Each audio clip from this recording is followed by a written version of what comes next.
tell me. I am waiting.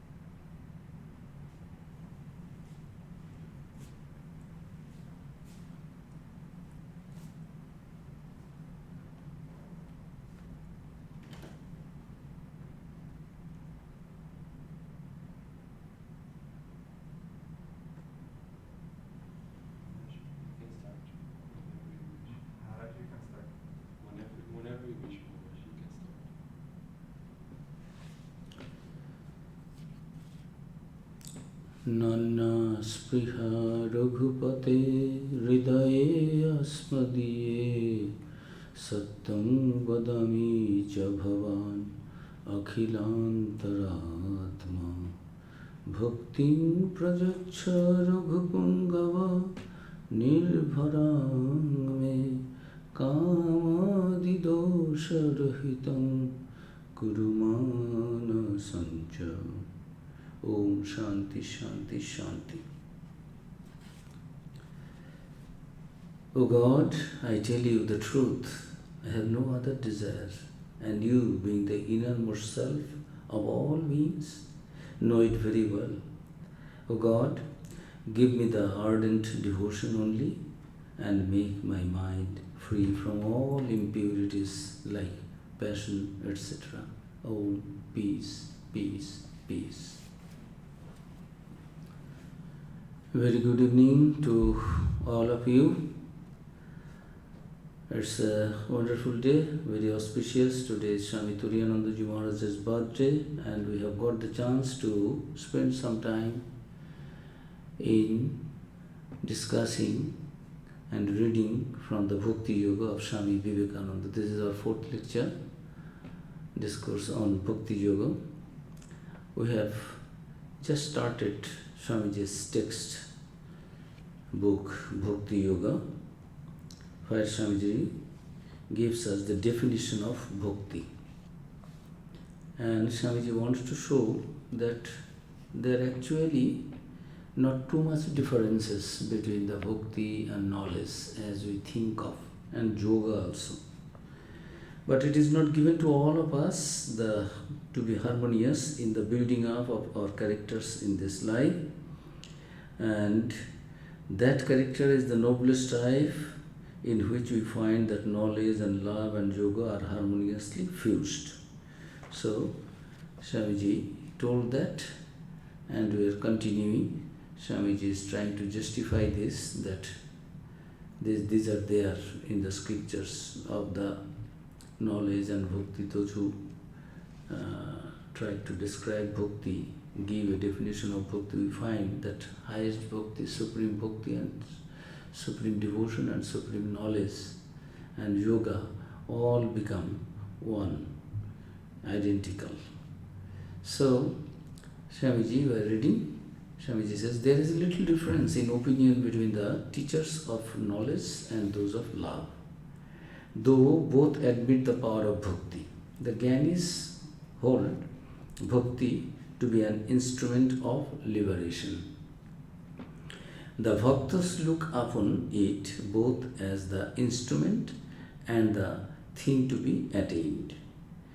To my mind, this is a distinction without much difference.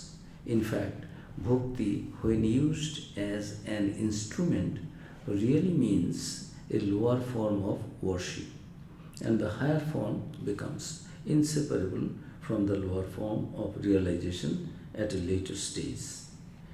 Each seems to lay a great stress upon his own peculiar method of worship, forgetting that with perfect love, true knowledge is bound to come even unsought, and that from perfect knowledge, true love is inseparable. Bearing this in mind, let us try to understand what the great Vedantic commentators have to say on the subject. Actually, Sri Ramakrishna in many places said that what the Jnani says about the ultimate reality and names it as Brahman. And devotees say that it is my divine mother, Shakti. And the yogis say that is the ultimate reality, its name is Paramatman. And Sri Ramakrishna, throughout his life and teachings and by practicing all these paths, he said ultimately when you reach the root, you find that all mingle together there, because the reality is one, whatever name and form you may call it. So Swamiji is also telling, let's see what the Vedantic commentators have to say on the subject. In explaining the sutra, Avritti Rasokrit Upadeshat, Bhagavan Shankaracharya says, quote, thus people say he is devoted to the king, he is devoted to the guru. They say this is of him who follows his guru and does so, having that following as the one end in view. Similarly, they say the loving wife meditates on her loving husband. Unquote. Here also a kind of eager and continuous remembrance is meant. This is devotion according to Shankara.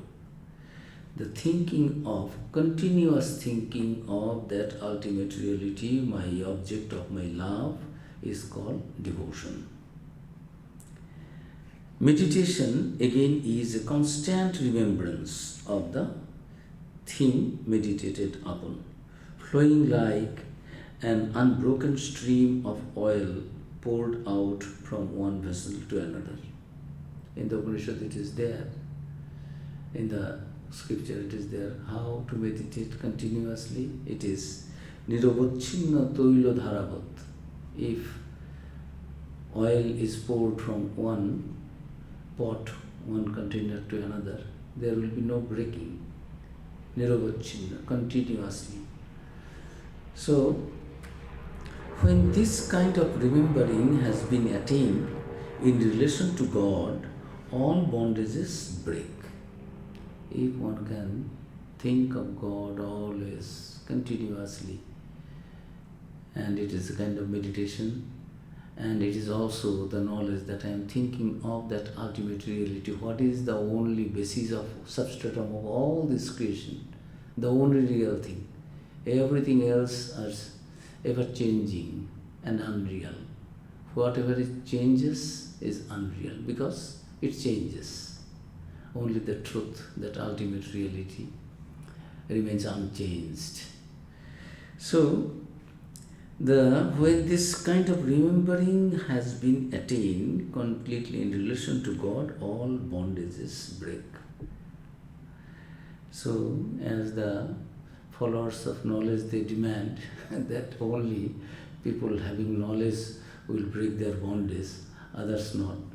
But Swamiji is telling that through the path of devotion also, there is always your thinking of that ultimate reality as your object of your love, as the object of your love. This also will break the bondage. Thus, it is spoken of in the scriptures regarding constant remembering as a means to liberation. In the Jnana also, there is that you have to always think of that ultimate reality and yourself also. I am Atman, Soham, I am he, Shivoham, Chida Nandarupa, Shivoham. I am that Satchit Anandarupa, the absolute existence, absolute consciousness, knowledge, absolute bliss. I am that, I am not anything else. So remembrance of this feeling of this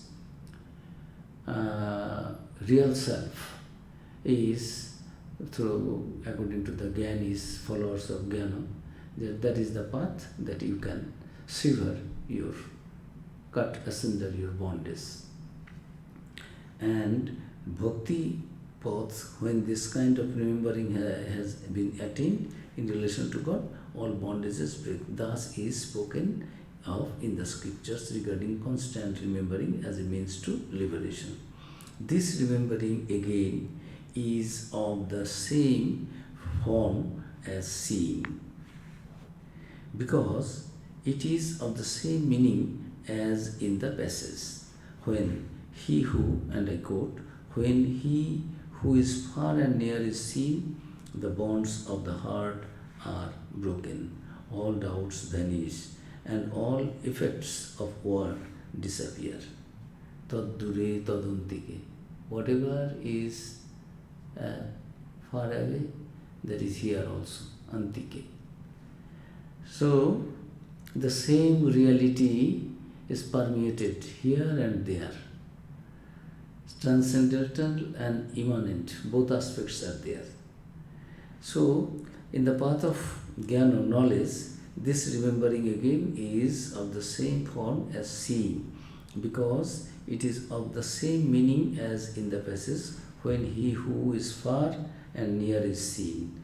The bonds of the heart are broken, all doubts vanish, and all effects of work disappear. He who is near can be seen, but he who is far can only be remembered. Nevertheless, the scripture says that we have to see him who is near as well as him who is far, thereby indicating to us that the above kind of remembering is as good as seeing. It is witnessing the presence of that ultimate reality. It is remembering also, meditation, through meditation also, whatever I can see here, I can meditate on that also, and this is also a kind of seeing, because I am seeing in my mind, mentally. So remembering is also as good as seeing. This remembrance, when exalted, assumes the same form as seeing. Worship is constant remembering, as may be seen from the essential texts of scriptures. Knowing, which is the same as repeated worship, has been described as constant remembering. Thus, the memory which has attained to the height of what is as good as direct perception is spoken of in the Shruti as a means of liberation. This Atman is not to be reached through various sciences, nor by intellect, nor by much study of the Vedas. Whomsoever this Atman desires, by him is the Atman attained. Unto him this Atman discovers himself. It is from the Upanishad, Kathopanishad, Nayamahatma pravochanena labdho, namedha nabhuna shrutena, yamevaisha vrinute teno laksha, tasyaisha atma vibrinute tunum swam. This Atman is not to be reached through various sciences, nor by intellect, nor by much study of the Vedas. Whomsoever this Atman desires, by him is the Atman attained. Unto him this Atman discovers himself. Here, after saying that mere hearing, thinking and meditating are not the means of attaining this Atman, it is said, whom this Atman desires, by him the Atman is attained. The extremely beloved is desired. By whomsoever this Atman is extremely beloved, he becomes the most beloved of the Atman, so that this beloved may attain the Atman. The Lord himself helps, for it has been said by the Lord, those who are constantly attached to me and worship me with love, I give that direction to their will by which they come to me. Therefore, it is said that to whomsoever this remembering, which is of the same form as direct perception, is very clear, because it is dear to the object of such memory perception. He is desired by the Supreme Atman. By him the Supreme Atman is attained. This constant remembrance is denoted by the word bhakti. So says Bhagavan Ramanuja in his commentary on the Sutra Athato Brahma Jigyasa. This verse of Brahma Sutra and the commentary of Ramanuja, Shankara says in that way that is bhakti. What is bhakti? Constant remembrance. This is devotion according to Shankara. We have just begun with that. Now Ramanuja, this Vishishtadvaitavada founder,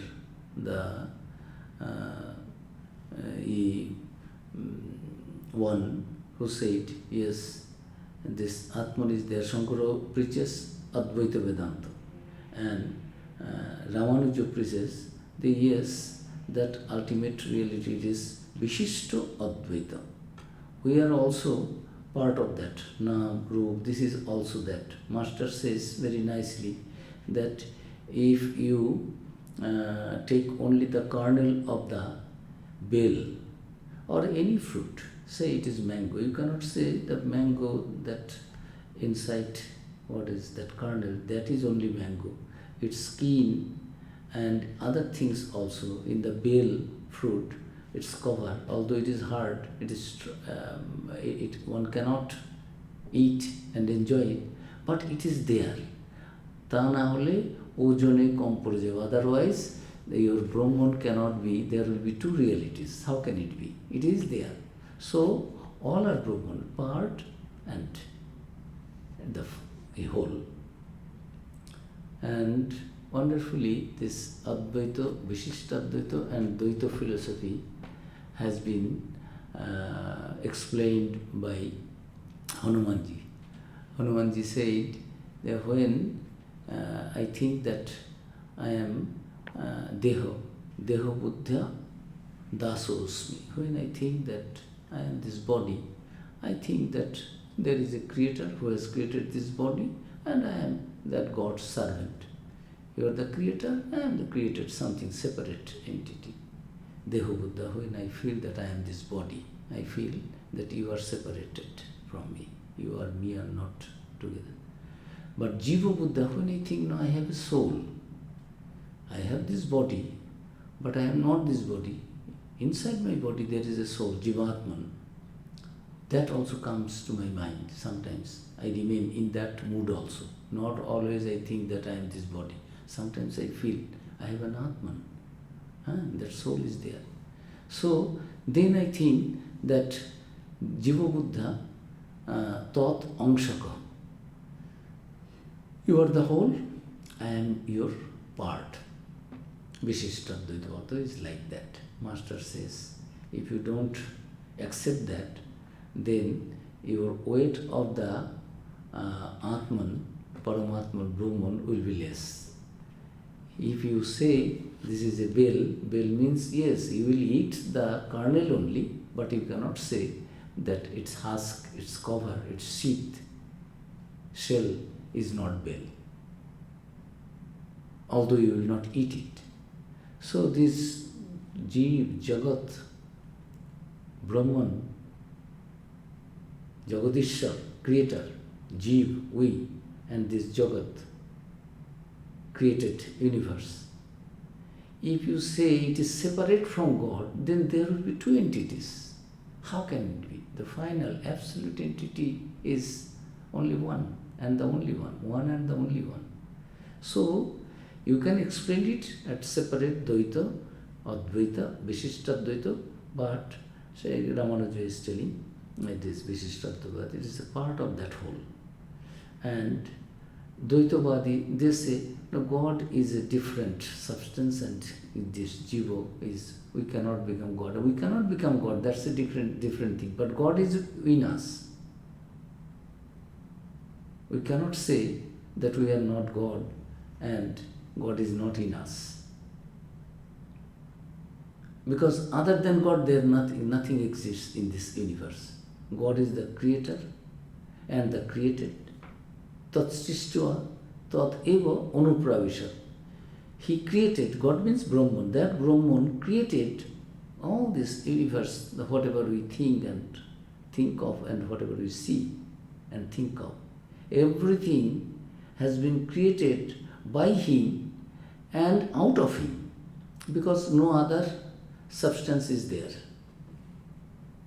And he entered, he is there also. Tat Srishtva Tat Eva Anupravishat.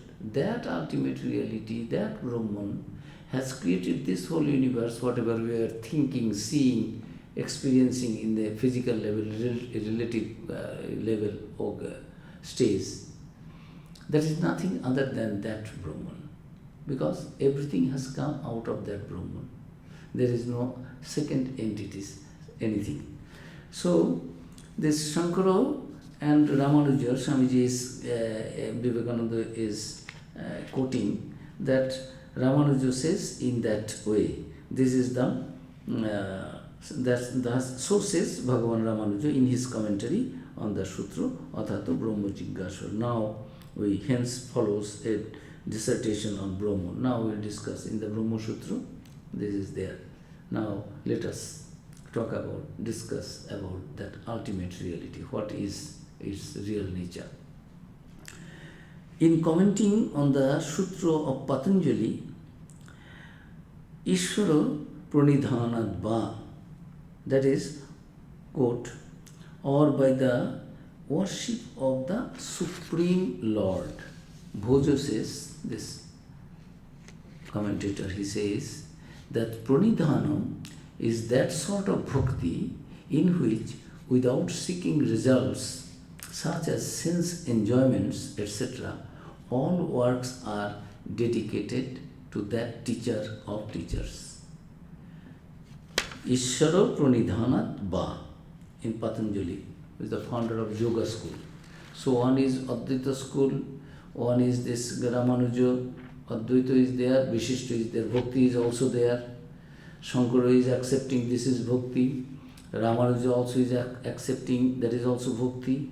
Swamiji will finally try to prove here that finally Bhakti also without jnana cannot be supreme devotion, you cannot have, and without supreme knowledge also there cannot be supreme bhakti, without supreme devotion also you cannot have supreme knowledge, jnana.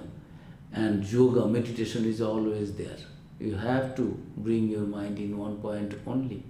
So there actually is no difference, too much difference, only a little bit of approach system, procedure. But ultimate truth is one and the only one, and there should not be, we should not think that it is completely separate things. I will go somewhere by following bhakti, you will go somewhere by following knowledge, and somebody through meditation, samadhi, he will go to some other place. It is not there. So your paths are separate, your names are also separate, but entity is the one, and goal, we will all go to the center if we start from the circumference, periphery. So, in commenting on the Sutra of Patanjali, Ishvara Pranidhanatva, meaning is, or by the worship of the Supreme Lord, Pranidhana is the sort of bhakti in which, without seeking results such as sense enjoyments, etc., all works are dedicated to that teacher of teachers.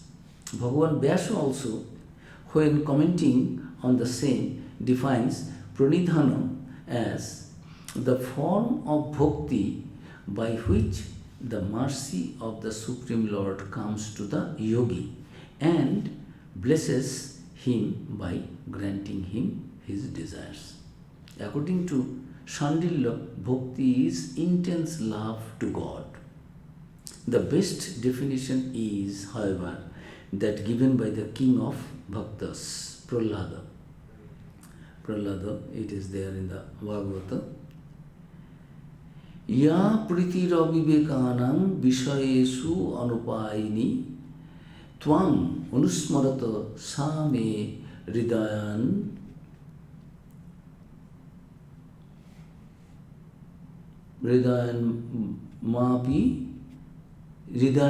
mapa sarpatu.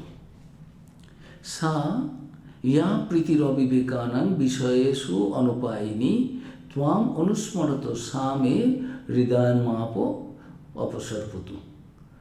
So, this meaning here is that deathless love which the ignorant have for the fleeting objects of the senses, as I keep meditating on thee, may not that love slip away from my heart.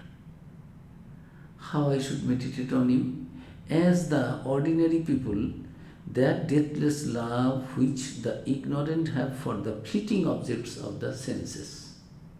Those who are trying to enjoy the world, fleeting objects, not you, the source of all objects, they are trying to get bliss from joy from all the objects, but they do not know that the source of all joy and bliss, rasa vaisa, that is of the nature of bliss. Everything, all the joy, bliss we enjoy from the worldly objects, because these are all coming from that source of eternal joy and bliss. And that is none other than that ultimate reality, whatever name you give. So, desire is praying that that deathless love which the ignorant have for the fleeting objects of the senses, as I keep meditating on thee, may not that love slip away from my heart. We will meditate on you as the ignorant people try to enjoy the whole world.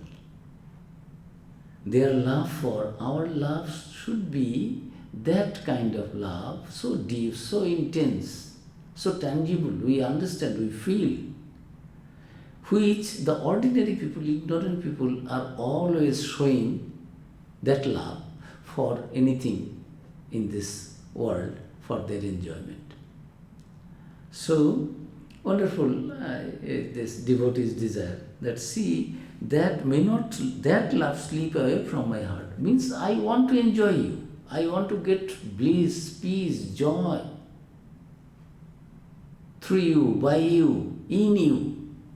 As the ordinary people gets joy from the worldly objects which are fleeting, changing, unreal. But you are the reality. You are the only real thing. My love for you should be like that ordinary people's love for the unreal thing and object of enjoyment. Love from whom? For the Supreme Lord Ishvara. Love for whom? For the Supreme Lord Ishvara. Love for any other being, however great, cannot be bhakti. For, as Ramanuja says in his Sri Bhashya, quoting an ancient Acharya, that is a great teacher, he says, Abrahma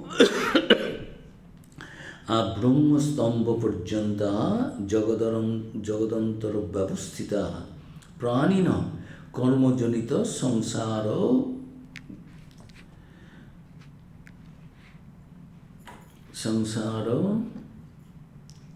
vashavartina, etc. So what is the meaning? From Brahma to a clump of grass, Brahma stamba parjanta. From Brahma to a stamba, a clump of grass, all things that live in the world are slaves of birth and death caused by karma. Therefore, they cannot be helpful as objects of meditation, because they are all in ignorance and subject to change. These people are meditating and trying to enjoy which are fleeting. But I want to enjoy and I am meditating on striving for something which is unchangeable. So, their love and my love, their love cannot be bhakti. Their love, their desire to have all these things in this world, in the objects other than God, their love cannot be bhakti. It is worldly love. But my love is bhakti because I love you, the ultimate one. When our love is directed towards God, not to anything in this world, for son, mother, father, brother, husband, wife, this, that, house, money, All these things, name, fame, friend, there's a love, that's good. But it is not that bhakti through which I can realize the ultimate. Because these people are not ultimate, they are unreal, they are changing. By loving them, I cannot say I am loving the unchangeable, absolute one, because they are all changing. They are changing object, fleeting object.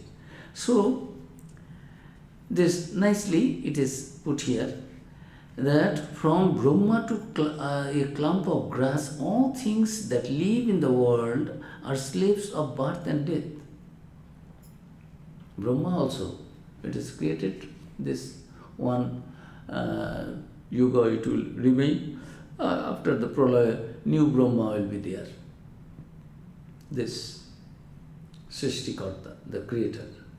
These are all one step down from that ultimate reality, from where everything has taken its form and birth, its name and form and whatever, its power. So from Brahma to clump of grass, all things that live in the world are slaves of birth and death. They cannot go beyond it. You are beyond birthless. You are beyond birth and death. You are birthless, deathless, changeless. So I love you. My love is devotion. Others love are ordinary love. This is worldly love. Because they love something which are changeable. That cannot be called devotion, bhakti. If the person loves to serve another person, is that worldly? Keep it in mind. Let us complete. Then at that Jiva time. Ashiva.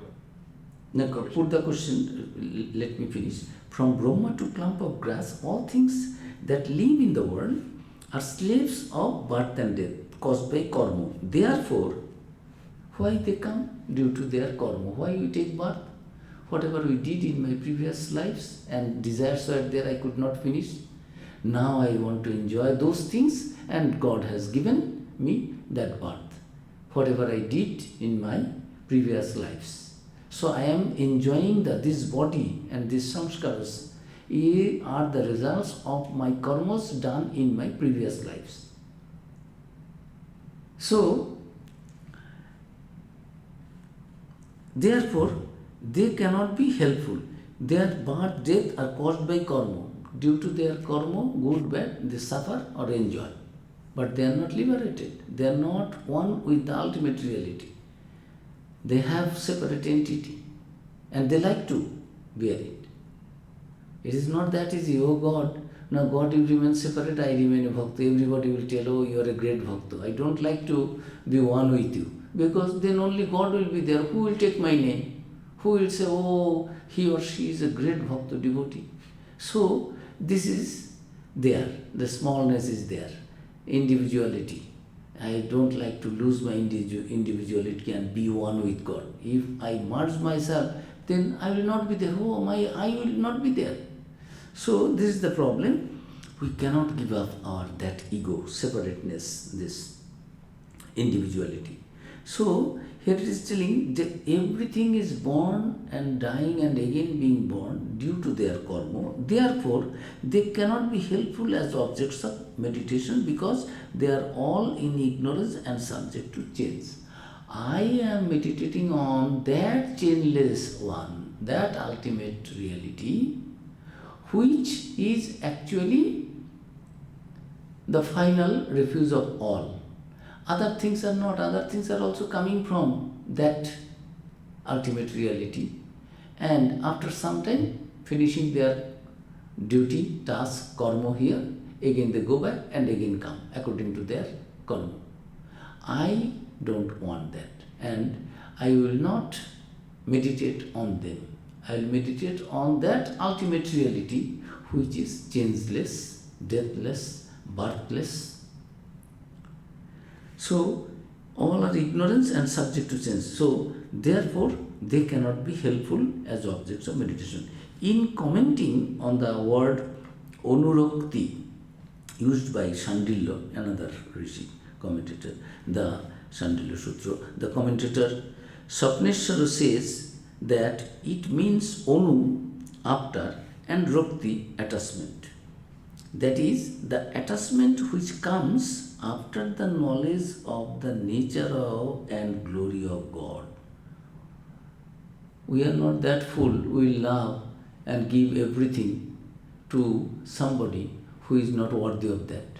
We want liberation. We want ultimate truth to be realized, and we will be worshipping here and there who are not actually ultimate reality. They are also like me, coming and going, maybe with some more power, Brahma, more power. But Brahma is also born and created, and Brahma will merge when his duty will be over. Indra, Varun, these are one creation, you will go, new creation will come, new Brahma will come, new Vashus will come, new Indra will come, everything will be new. Their time is finished.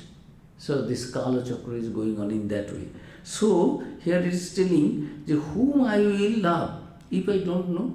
After the knowledge of the nature and glory of God, love comes, attachment comes, which comes after the knowledge. If else a blind attachment to anyone, that is to wife or children, would be bhakti. We plainly see therefore that bhakti is a series or succession of mental efforts at religious realization, beginning with ordinary worship and ending in a supreme intensity of love for Ishvara.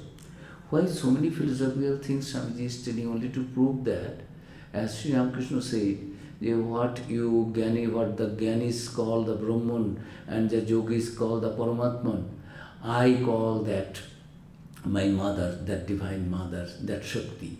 So Shakti and Brahman and this Paramatman are one and the same, only names are different according to the followers of different faiths and beliefs.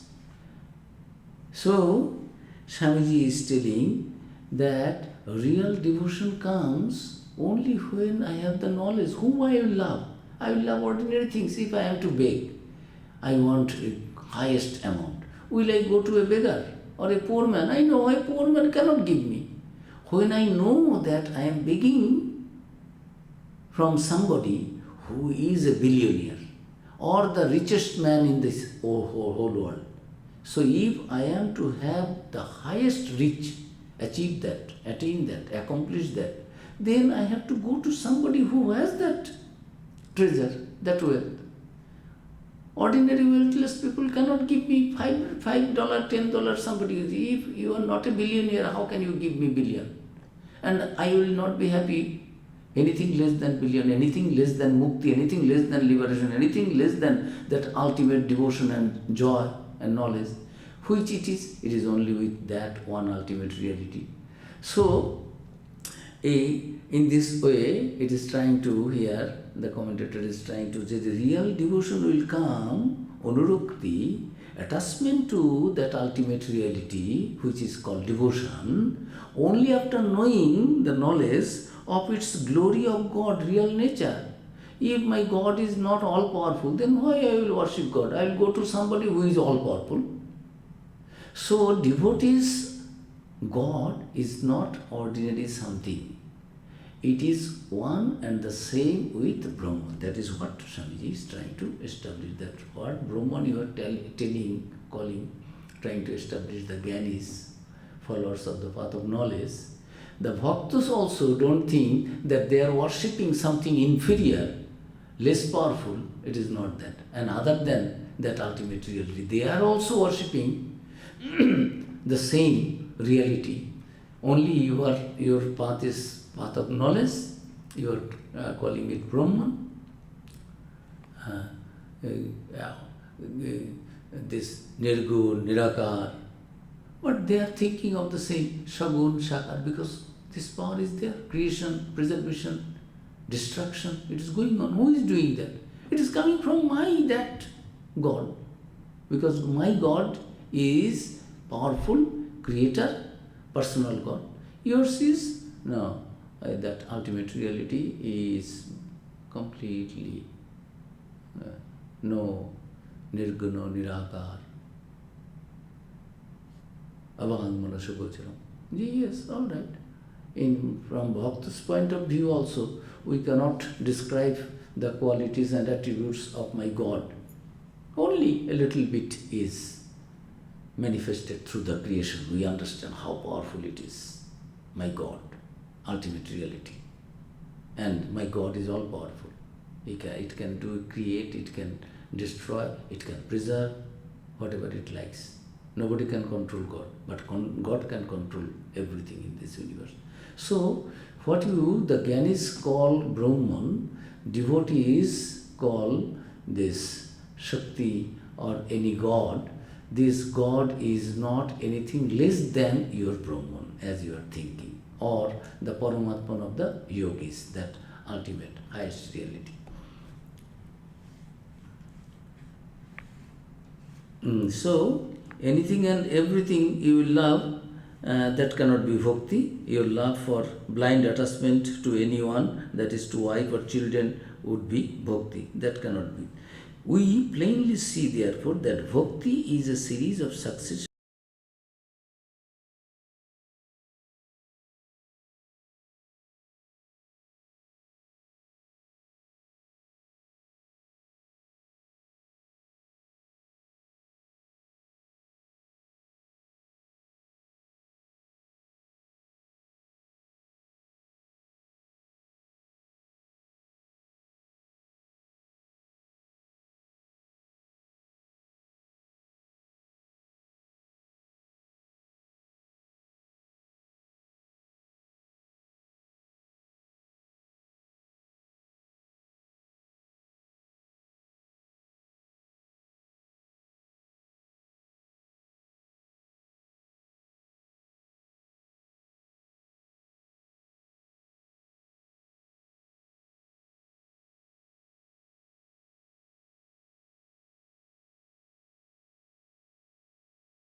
bhakti is nothing less than what the Gyanis say, that they will know through by following their path, or yogis.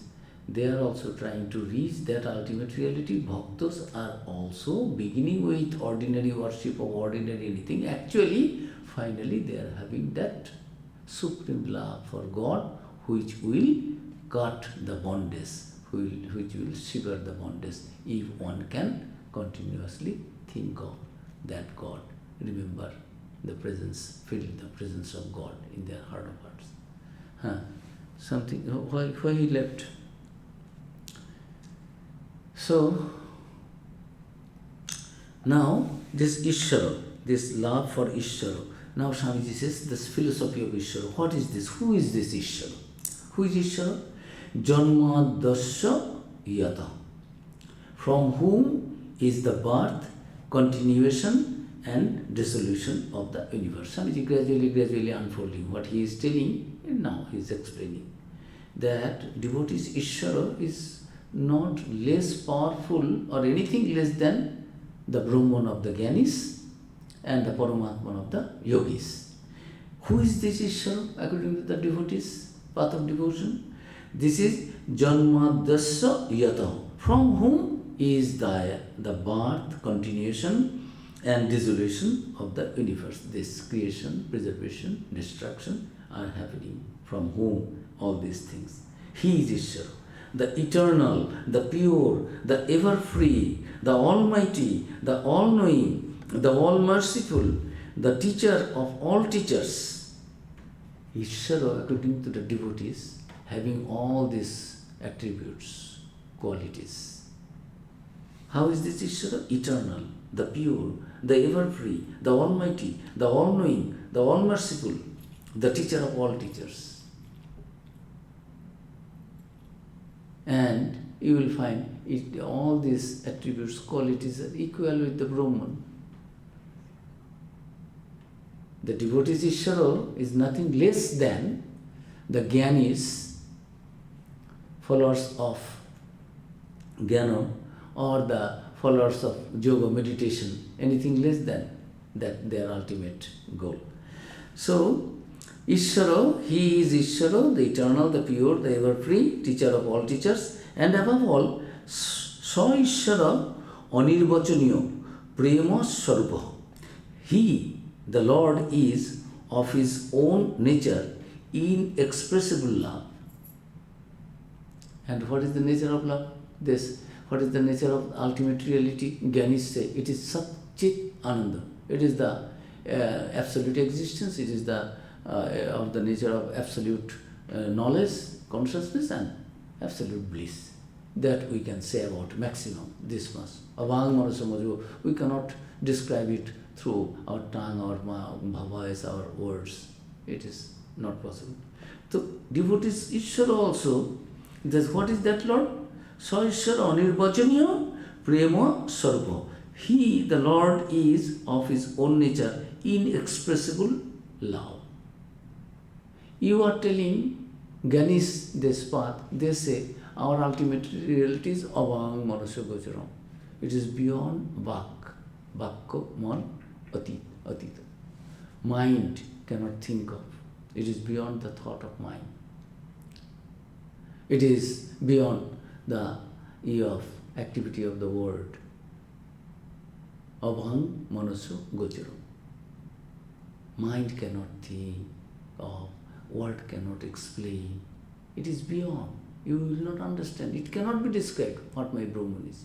The devotees are telling our God also, almighty, all-knowing, all-merciful, all teacher of all teachers, and he is the Lord. He is, his own nature is inexpressible love. That love which cannot be expressed through words, through feeling, through our mind.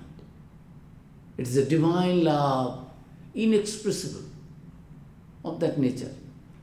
The Gyanis are telling it is joy, infinite bliss. This is absolute existence, knowledge, bliss. The absolute bliss, here also absolute bliss. That nature of my God is only love and love. Other things they are not counting. We are telling in my love of this God, which is of the my God is of the nature of love and love alone. In that love everything is there. Whatever you are telling. So these certainly are the definitions of a personal God. Are there then two gods? Not this, the Satchidananda Gyanis, the existence, knowledge, bliss of the philosopher Gyanis, and this God of love of the Bhaktas. Is there two gods? No. It is the same Satchit Ananda who is also the God of love, the impersonal and personal in one. It has always to be understood that the personal God worshipped by the Bhakta is not separate or different from Brahman. All is Brahman, the one without a second. Only the Brahman as unity or absolute is too much of an abstraction to be loved and worshipped. Only the Brahman as unity or absolute is too much of an abstraction to be loved and worshipped.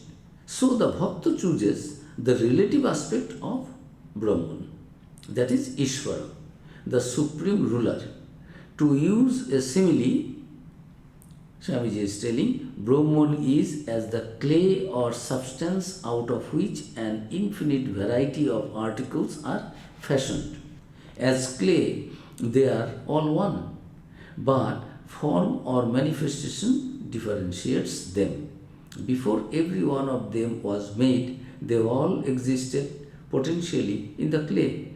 And of course, they are identical substantially. But when formed, and so long as the form remains, they are separate and different. The clay mouse can never become a clay elephant, because as manifestations, form alone makes them what they are, though as unformed clay, they are all one. Ishvara is the highest manifestation of the absolute reality, or in other words, the highest possible reading of the absolute by the human mind. Creation is eternal, and so also Ishvara is Ishvara. So also is Ishvara. So, Swamiji is trying to establish that the Brahman of the Gyanis and the Paramatman of the Yogis are not separate, differentiated from the Ishvara of the devotees. Whatever attributes are putting in you in that ultimate reality, in Brahman or Paramatman, the devotees are also putting those same. It is that supreme bliss, joy. Ishvara is love, nothing else. In that love, everything is there. So, it is the Ishvara in the highest manifestation of the absolute reality, or in other words, the highest possible reading of the absolute by the human mind. Without any form, absolute, we cannot meditate, we cannot see, we cannot enjoy, we don't get joy in that. So, we are devotees, we think that ultimate reality has appeared according to my choice in this form. Hanumanji is telling, Rama, I know that this Srinathe, Janakinathe, Abheda Paramatmani Tathapi Mama Sarvasya, Rama Kamalachana. I know that Vishnu, Narayan, and you, Lord of Sita, Ramchandra, are one and the same, identical. Still, I like your this lotus-eyed form, Ramchandra. You remain in that form. I don't enjoy that much that form of your Vishnu form, Narayana form, any other form other than Ramchandra. So, for the devotees, that ultimate reality takes the form and appears in that form, and we worship that. That is the Ishvara or devotees. So, Swamiji is telling that human mind can possible reading of the absolute by the human mind. Creation is eternal, and so also is Ishvara. It was there, it is, and it will be. You cannot limit it. So, we stop here. Time is over. And is there, you asked something, Shiva, something you said to Shiva? Oh yes, so you said that you cannot have bhakti by loving another human being. But what in the case of... You cannot have? You cannot have bhakti by loving Not another... bhakti. Bhakti means love for God, which will liberate me. Which will liberate means which will give me the ultimate bliss. By loving others, I cannot get that bliss. It is a little part of that, because all are coming from that God. This loving the anything in this world cannot be bhakti of God. Because bhakti of God is that love which is aimed for the ultimate. All these objects are not ultimate. These are fleeting, these are changing. This is today here, tomorrow it will not be here. But my love for God, which is bhakti, that God is ultimate and unchangeable. It is changeless, deathless, birthless, and that ultimate reality. That is what is telling. What is your question? What if you're seeing the person as a divine manifestation of God? No, it's not manifestation, no problem. Yes, everything, I believe in that. My God is yatra yatra netra pare. Can that make you have gain bhakti also by serving this way? Yatra yatra netra pare tatra tatra Krishna spure. Wherever my eyes go, I see the presence of Krishna, my Lord, my. I am not telling it is something else. It is also an appearance of my that God. But you are not Krishna. Krishna is in you. Say Krishna, I am telling Krishna Spur means it because Krishna is my ultimate reality, my Ishvara. So, it's clear. Any questions? We're not live. Oh, acha, we don't have any. So, we stop here? All right. Well, I'm someone who really likes variety. I like a lot of different, sorry. I really like variety. I like to do a lot of different things. And so that translates to, I like to appreciate a lot of different aspects in God, and I like to vary my sadhana a lot. But You like to your sadhana? Vary. Like I like to do different things every day. But does that come at the cost of depth? Is that a problem? No, different kind of sadhana means today I will worship Ramchandra, tomorrow Krishna, like that. This God, that God. What? Let me understand. Not quite.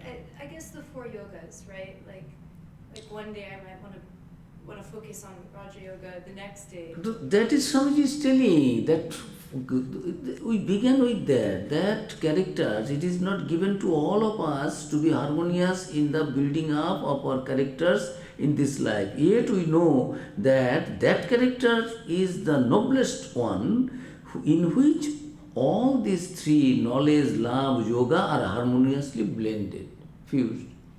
You are not doing anything wrong.